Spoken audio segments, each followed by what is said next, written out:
Welcome. Good morning. This is our last day in Japan. So, mag-breakfast muna tayo. Prepare na kami ng lahat-lahat. Breakfast na kami. Mag-breakfast muna kami dito sa Kamukara Ramen. After this, balik tayo sa hotel. Then, check out tayo.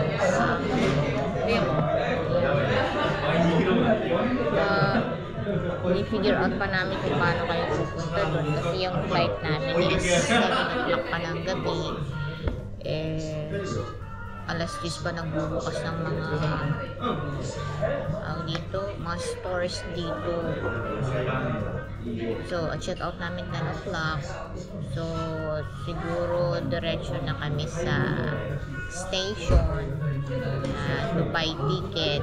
And we'll figure out kung magti-train pa baka kami or mag-bus na lang. Pero for sure, siguro for conveniency and ayaw namin malate, dapat 4 hours na doon na kami. We're gonna figure out what's gonna be the best. Kasi may mga stores pa akong gustong puntahan na hindi ko nakita kahapon. Saka ng mga ibang trips natin kasi makakapagod guys. Lakad ka ng lakad. As in, lakad ka ng lakad. Pag-blister na ngayon yung hinliliit ko sa dalawang paa ko sa kalalakad namin. And pagdating namin sa hotel, as in,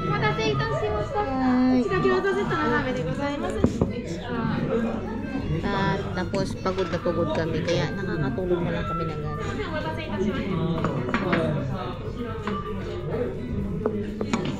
Hi! Arigato! Nasod! Okay na. Chopstick.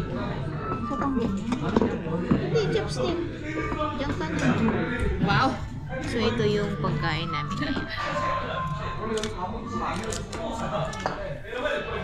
Dalawa. Share na kami kasi ang laki-laki. Yung mga portions nila dito talaga malalaki. So, pagkain mo, dahil dito, the whole day parang busog na busog. Kaya kagabi din na rin kami ng dinner. Kumain lang ng kami, dumaan kami sa Lawson. Bumili kami ng yung juice and water. As nag-sandwich na kami, egg sandwich. So, yun sinasabi ko. We'll figure out later kasi may pupuntahan pa kami. And then, later on, tignan natin kung ano pang mangyayari. Okay. Mas papuntang Tokyo. Then, Tokyo to Shinjuku by train. So, mas mura siya ng mas malaki. I mean, half the price. Yes. So, ito, ang binayaran namin is bus direct Shinjuku to terminal Narita Airport. Ang kanyang cost is 3,200. Formerly 3,000. Dati 3,000. Pero ngayon, kasi nga, di ba, nagbubukas na nga ang tourism ng Japan. Binuksan na nila lahat. So, yung dating mga price po ng mga tickets, yung pagkain and hotels ay nagtaas po siya. Actually, nagtaas po siya. Sa tickets po, it's like, kung 3,000 dati, nagtaas siya ng 3,200. So, parang 200 yen po ang tinaas niya. Pero yung hotel po, as in talagang biglaan po siyang tumaas yung price nila. Dati nakakapag ka ng around 800 to 1,000 pesos ang yung sabi nila, di ba, yung tapos ngayon hindi na. Kasi yung capsule na pinagstayan namin, capsule hotel na pinagstayan namin is yung total cost ng aming stay for 5 days. Parang 2,000 each. 5 days. For 5 days, yung total amount is nasa 25,000 pesos. Pero dalawa po kami doon. So parang kung half, kung ikaw lang, nasa 12,000 something plus po siya. Hindi po kasi ako yung nag-book and everything. Sumakay lang po ako, dumating ako dito, tapos so Saka nagsuplad. oh, yun, narinig nyo. So yun yung nangyari. Yan. So yun nangyari. So ito yung bus, airport limousine bus from Shinjuku to Narita Airport. So wait lang po, mga tayo. Okay, so magsi-seatbelt na lang po kami, nagpaalis na rin po kami.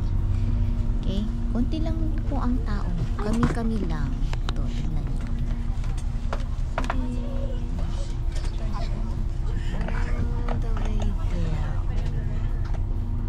So kami lang. So ganito ang bus dito. Pag time na at wala ng mga passengers na, alis na talaga. On time po sila dito, as in. Pero alam niyo, ang napansin ko po sa Japan, sa gabi, buhay na buhay. Yung hapon hanggang gabi, buhay na buhay po siya. Pero pagdating po ng umaga, ay naku, napakatahimik po. Yun po ang baliktad dito. Tahimik na tahimik ang kanilang morning. So kahit gusto mong mag-breakfast ng mga around 6, 7, or 8, meron naman po, pero yung mga establishment na gusto mong puntahan, naka-close po sila dahil alas 10 pa po sila nag-open, 10 or 11. So ayan, paalis na po tayo. ご利用くださいまして誠にありがとうございます。これより高速道路を経て成田空港まで参ります。